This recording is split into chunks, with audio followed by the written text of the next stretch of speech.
Hi friends, welcome to Prithvi talks. నేను మీ Prithvi Chand Perikela. Pawan Kalyan megastar Chiranjeevi తమ్ముడిగా సినీ రంగంలో అడుగుపెట్టి తనకంటూ ఒక ప్రత్యేక స్థానాన్ని సంపాదించుకుని మెగాస్టార్ చిరంజీవి గారి స్థాయిలో అభిమానులను సంపాదించుకున్నారు.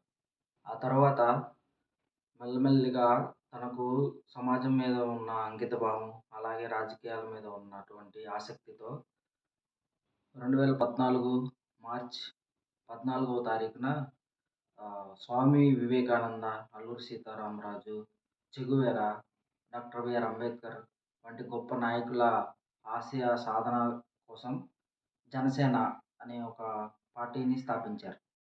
జనసేన పార్టీని ప్రారంభ దశలో కొన్ని మూల సూత్రాలతో స్థాపించారు. అవేంటంటే సామాజిక న్యాయం, అవినీతి నిర్మూలన, సంక్షేమం, యువతకు ప్రోత్సాహం, అలాగే జీరో బడ్జెట్ పాలిటిక్స్ వంటి అనేకమైన మూల స్తంభాలతో ఈ పార్టీని స్థాపించారు. అలాగే ముఖ్యంగా ఈ జనసేన పార్టీని ప్రశ్నించడానికే పుట్టిన పార్టీగా జనాల్లోకి తీసుకువెళ్లారు.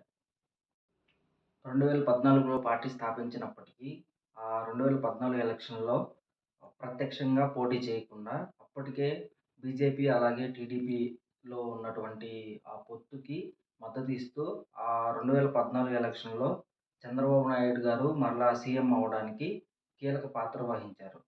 కానీ ఆ తర్వాత 2014 ఎలక్షన్ తర్వాత ఈ జనసేన అలాగే తెలుగుదేశం పార్టీల మధ్య భేదాభిప్రాయాల వల్ల వాళ్ళు విడిపోయారు. విడిపోయి మరలా 2019 ఎలక్షన్ వచ్చే టైంలో ఈ జనసేన పార్టీ పవన్ కళ్యాణ్ గారు ఈ బహుజన సమాజ్‌వాదీ పార్టీ, మాయావతి గారు అలాగే సీపీఎం పార్టీ, కమ్యూనిస్ట్ పార్టీలతో పొత్తు పెట్టుకుని ఎలక్షన్‌లోకి వెళ్లారు. ఇలా కమ్యూనిస్టులు, బీఎస్పీతో పొత్తు పెట్టుకుని వెళ్ళినా గానీ, కేవలం రాజోలు ఒక్క సీటుకే వాళ్ళు విజయం సాధించగలిగారు. ఆఖరికి జనసేన అధినేత అయినటువంటి పవన్ కళ్యాణ్ గారు పోటీ చేసిన 2 నియోజకవర్గాలు భీమవరం, అలాగే గాజువాక ఈ 2 నియోజకవర్గాల్లో కూడా ఓటమి పాలయ్యారు. కానీ ఓటమి తర్వాత కూడా ఎటువంటి మనస్తాపానికి లోను కాకుండా మరలా వ్యూహాన్ని మార్చుకుంటూ 2020 సంవత్సరంలో బీజేపీతో పొత్తు పెట్టుకొని వాళ్ళ ప్రతిపక్ష గొంతును ప్రజల్లో ఉంటూ అధికార పార్టీ అయినటువంటి వైఎస్ఆర్‌సీపీని ప్రశ్నలు వేస్తూ వాళ్ళకి ప్రతి విషయంలో కూడా చెక్ పెడుతూ ఉన్నారు. ఆ తర్వాత 2024 ఎలక్షన్ ముందు చంద్రబాబు నాయుడు గారు అరెస్ట్ అవ్వటం, అదే సమయంలో ఆల్రెడీ వీళ్ళు జనసేన అలాగే బీజేపీ ఆల్రెడీ పొత్తులో ఉన్నారు. సో, ఈ పొత్తుని వీళ్ళు బీజేపీ అలాగే ఈ తెలుగుదేశము పార్టీ ఈ రెండిట్లికి సంబంధాన్ని కుదిరిచ్చి అలాగే ఆ పొత్తుని 3 పార్టీలు పొత్తుగా ఉండి వైసీపీ వ్యతిరేక ఓటు చీల్చకుండా కేవలం ఈ కూటమికి ఓటు పడేటట్లు చేయాలని ఒక వ్యూహంతో 2024 ఎలక్షన్‌కి వెళ్ళి అత్యధిక మెజారిటీతో గవర్నమెంట్‌ని ఫార్మ్ చేశారు. ఈ గవర్నమెంట్‌ని ఫార్మ్ చేసే క్రమంలో ఈ పవన్ కళ్యాణ్ గారు ఈ జనసేన పార్టీ ద్వారా చేసినటువంటి కృషి చాలా ప్రశంసనీయం. ఈ 2024 సంవత్సరం ఈ ఎన్నికల్లో కేవలం ఈ జనసేన, ఈ పవన్ కళ్యాణ్ గారి కృషి వల్లే ఈరోజు ఈ చంద్రబాబు నాయుడు గారు సీఎం, అలాగే ఈ పవన్ కళ్యాణ్ గారు డిప్యూటీ సీఎం అని అయ్యారు అని చెప్పుకోవడానికి ఆహ్, ఎటువంటి సందేహం లేదు. ఇక్కడ చెప్పుకోవాల్సిందేంటంటే, ఈ జనసేన పార్టీ అనేది వాళ్ళు పెట్టిన సిద్ధాంతాలని అనుసరిస్తూనే వాళ్ళ సిద్ధాంతాలని వాళ్ళకి సిట్యుయేషన్‌కి తగ్గినట్లుగా వాటిని చేంజ్ చేసుకుంటూ విజయాన్ని చేరుకునేలా వాటిని మార్చుకుంటూ వస్తున్నారు.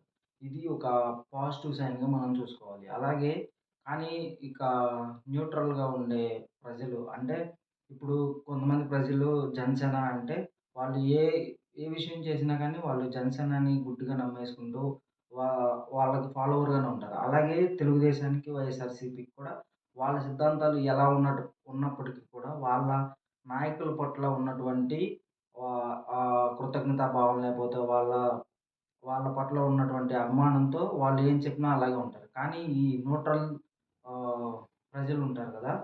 ఆ న్యూట్రల్ ప్రజల్లో పవన్ కళ్యాణ్ గారి గురించి ఈ ఆంధ్ర రాజకీయాల్లో ఈ సనాతన ధర్మం అలాగే హిందూ మతాన్ని తీసుకొచ్చి ఈ ఆంధ్ర రాజకీయాల రూపుని మారుస్తున్నారా? లేక ఈ ఒకవేళ ఈ ఆంధ్రప్రదేశ్‌లో ఈ మత రాజకీయాలు తీసుకొస్తే ఈ సనాతన ధర్మాన్ని ఆయన భుజాల మీద వేసుకొని నడిపిస్తా ఉంటే ఆయన విజన్ అనేది ఈ పరమతాలు అంటే క్రిస్టియానిటీ, ముస్లిం పట్ల ఎలా ఉండబోతుంది ఫ్యూచర్‌లో అనేది విశ్లేషకులు ఇంకా విశ్లేషణ చేస్తూ ఉన్నారు.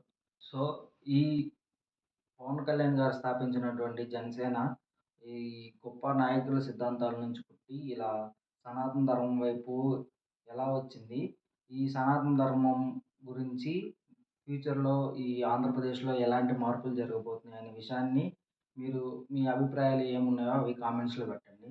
అలాగే ఈ అలాగే చివరిగా ఈ జనసేన కార్యకర్తలకు, అలాగే వీర మహిళలకు, నాయకులకు, అలాగే ముఖ్యంగా జనసేన అధినేత పవన్ కళ్యాణ్ గారికి ఈ జనసేన ఆవిర్భావ దినోత్సవ శుభాకాంక్షలు.